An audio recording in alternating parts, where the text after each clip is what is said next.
Assalamualaikum warahmatullahi wabarakatuh. Ya, perkenalkan saya Ahmad Fauzan Mahfud dari kelompok kelompok 7. tujuh. Ya. Saya Raffi Pradana 11.5 kelompok 7. Saya Iqbal Maulana 11.5 dari kelompok 7. Saya Muhammad Rizky Adian Rahman dari 11.5 dan kelompok 7. Oke. Saya Setro Hydra Falah, absen 39. Kita sudah sampai di area teras Masjid Agung Kauman nih. Ya, terlihat luas sekali ya, banyak pilar-pilar kayu jati. Ini sangat unik ya, karena salah satu masjid yang menggunakan sistem tajuk kayak seperti pendopo. Nah, untuk dalamnya lagi lebih bagus seperti apa? Kita lanjut lagi. Oke. Ada yang satu yang cukup unik di Masjid Agung. Ya, ini ada kolam. Ya kayak kolam ikan ya, tapi nggak ada ikannya. Ini gunanya untuk membersihkan kaki para jemaah. Karena zaman dulu itu kebanyakan warga Jawa itu kan cekeran. Jadi mereka sebelum sholat pastinya berendam kaki dulu di daerah sini agar supaya suci saat masuki masjid tersebut. Ini sudah di dalamnya lagi. Nah, jadi ini penampakan teras masjid cukup besar sekali. Ini ada berbagai ornamen lampu dan ini pun masih ori juga. Pilar-pilar dan penyangganya ini terbuat dari kayu jati asli semua.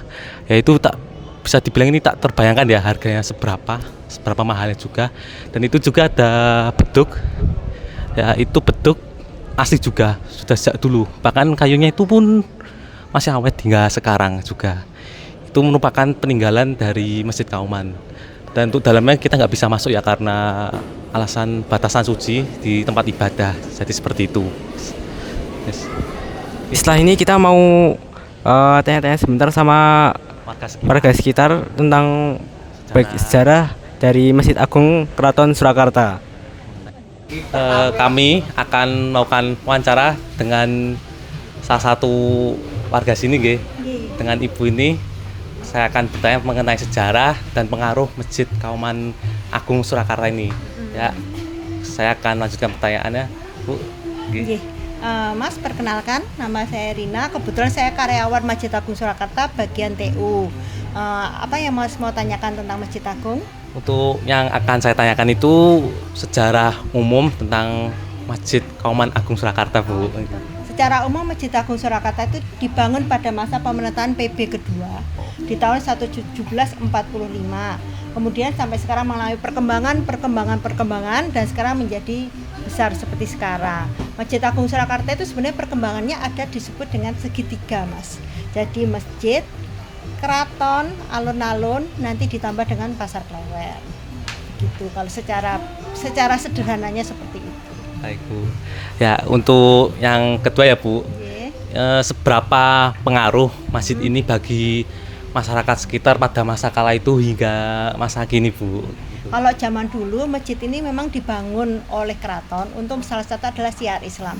Kenapa? Karena masjid ini dulu satu-satunya masjid yang ada di wilayah sini. Di kampung-kampung sekitar sini ada yang dinamakan beberapa kampung, contohnya Kampung Pengulon. Kenapa sih namanya Kampung Pengulon? Karena di situ adalah untuk para ulama-ulama, untuk kiai-kiai. Nah, selain itu untuk pengembangannya di dalam masjid ini juga terdapat sekolah. Nah, sekolah itu sekarang adalah mandua. Nah, dulunya adalah diperuntukkan bagi putra-putra raja yang tidak bersekolah dalam lingkup Masjid Agung Surakarta. Kalau di era sekarang, Masjid Agung itu adalah salah satu masjid keraton yang ada di Surakarta. Di Surakarta itu ada 4 masjid, Mas. Milik keraton, yaitu Masjid Agung Surakarta. Yang kedua adalah masjid yang ada di Mangkunegaran dengan Perso. Kemudian ada di daerah Laweyan dan juga ada di daerah Kepatian.